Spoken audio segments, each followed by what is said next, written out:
ఈ వీడియో ఎవరైనా కొత్తగా చూస్తుంటే ముందు వీడియోలో మేనిఫెస్టేషన్ టెక్నిక్స్ అంటే ఎలా ఉంటాయి, అలాగే మేనిఫెస్టేషన్ ని ఎప్పుడు ఏ టైంలో ఎన్నిసార్లు ఎలా చేస్తే మీకు ప్రాసెస్ అనేది సక్సెస్ అవుతుంది అనేది చెప్పడం జరిగింది. ఎవరైనా ఈ వీడియో కొత్తగా చూస్తుంటే ముందు రెండు వీడియోలు కూడా దయచేసి చూడండి, మీకు అర్థమవుతుంది. ఇప్పుడు ఈ వీడియోలో మనం ఎవరికైనా క్రానికల్గా ఒక పెయిన్ ఉంది, లేకపోతే మీకు సడన్గా భరించలేనంత పెయిన్స్ వస్తున్నాయి, మీ బాడీలో ఏ అవయవానికి సంబంధించిందైనా ఏ బాడీ పార్ట్కి సంబంధించిందైనా సరే ఒక పెయిన్ వస్తుంది, భరించలేనంత పెయిన్ వస్తుంది అనుకున్నప్పుడు ఎక్కడైతే పెయిన్ వస్తుందో మీ హ్యాండ్ చక్కగా ఆ ప్లేస్లో ప్లేస్ చేసుకోండి.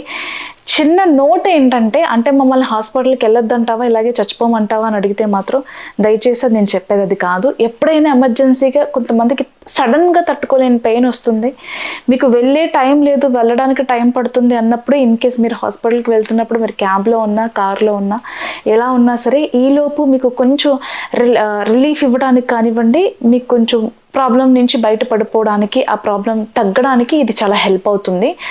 Together change, TOGETHERCHANGE,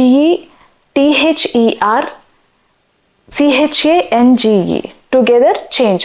together change అనే వర్డ్ని మీకు పెయిన్ ఎక్కడైతే ఉందో మీ హ్యాండ్ని అక్కడ ప్లేస్ చేసి, ఇది ఒక స్విచ్ వర్డ్ అనమాట. స్విచ్ వర్డ్స్లోనే స్విచ్ వర్డ్స్లోనే చాలా శక్తివంతమైన స్విచ్ వర్డ్ అనమాట. ఇది మాస్టర్ స్విచ్ వర్డ్ అంటాము టుగెదర్ని. కాబట్టి మీకు ఎక్కడైతే బాగా పెయిన్గా అనిపిస్తుందో ఎమర్జెన్సీగా, ఇది ఇంకా ఎమర్జెన్సీ అన్నప్పుడు మీ హ్యాండ్ ప్లేస్ చేసి చక్కగా హ్యాండ్స్ ఇలా రబ్ చేయండి. రబ్ చేసిన తర్వాత ఎక్కడైతే మీకు బాగా పెయిన్ అనిపిస్తుందో అక్కడ మీ హ్యాండ్ ప్లేస్ చేసి together change, together change, together change అనుకుంటూ ఆ పెయిన్ తగ్గిపోతుంది, మీ బాడీలోంచి వెళ్ళిపోతుంది అని చెప్పేసి విజువలైజ్ చేసుకుంటూ ఇలా టుగెదర్ చేంజ్ అనే స్విచ్ వర్డ్ని మీరు చాంటింగ్ చేయొచ్చు.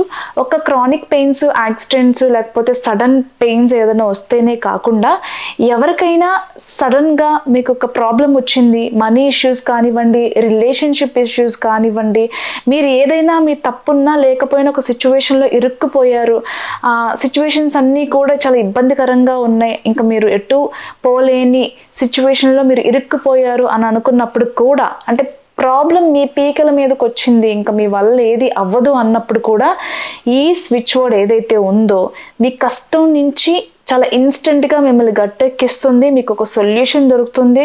అది సొల్యూషన్ రూపంలోనే కావచ్చు, మనిషి రూపంలోనే కావచ్చు, ఒక సిచ్యువేషన్ రూపంలోనే కావచ్చు.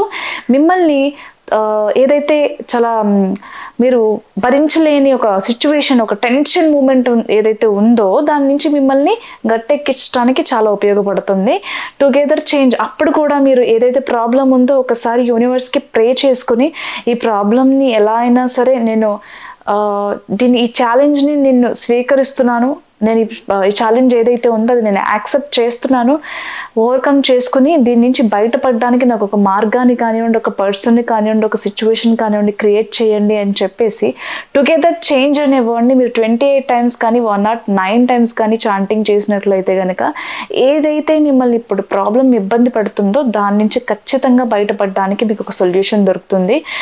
మీరు అనుకోవచ్చు మనం ఏదో ఉట్ట మాటలు చెప్తున్నాము అని. కాదు, నేను కూడా కోర్స్ అయిపోయిన తర్వాత లాంగ్ బ్యాక్, ఒక 8-9 ఇయర్స్ బ్యాక్ కూడా నేను ఇవి నిజంగా అసలు పని చేస్తాయా చెయ్యవా అని చెప్పేసి కొన్ని సిచ్యువేషన్లో నాకు కూడా కొన్ని ఫేస్ చేస్తున్నప్పుడు, అది హెల్త్ ఇష్యూ కానివ్వండి లేకపోతే ఇతర ఏ రీజన్స్ అయినా సరే, ఒక ఎమర్జెన్సీ సిచ్యువేషన్ నాకు వచ్చినప్పుడు నేను చాంట్ చేయడం జరిగింది. నిజంగానే ఇది పని చేస్తుందా లేదా అని టెస్ట్ చేయడం కూడా జరిగింది. నేను ఎలా ప్రాక్టికల్ ఎక్స్పీరియన్స్ లేకుండా ఏది చెప్పట్లేదు. సో వాటి నుంచి నేను బయటపడడం, నా ప్రాబ్లం అనేది సాల్వ్ అవ్వడం, హెల్త్ ఇష్యూ ఏదైతే ఉందో ఆ పెయిన్ అనేది ఒక చాంటింగ్ చేసిన కొద్ది నిమిషాలకి అది తగ్గడం కూడా జరిగింది. ఇదంతా కూడా నా ప్రాక్టికల్ ఎక్స్పీరియన్స్తోనే చెప్పడం జరుగుతుంది. ప్రాసెస్ చేసే ముందు మిమ్మల్ని మీరు బలంగా నమ్మండి, అలాగే ప్రాసెస్ని కూడా ఇది పని చేస్తుంది, మనకి వర్క్ అవుతుంది అని చెప్పేసి బలంగా నమ్మి చేయండి. ఇలా ఈ ప్రాసెస్ని మనం ఎక్స్పీరియన్స్ లేకుండా చెప్పట్లేదు కాబట్టి మీరు దీన్ని కన్సిడర్ చేసుకుని ఎవరికైతే ఎమర్జెన్సీగా ఏదైనా హెల్త్ ఇష్యూ వచ్చినా, ఏదైనా ప్రాబ్లంలో ఉన్న పరిస్థితి మన చేయి దాటిపోతుంది అనుకున్నప్పుడు ఖచ్చితంగా ఇది చాంటింగ్ చేయండి. ఆ ప్రాబ్లం నుంచి అయితే మీరు బయటపడతారు. All the best.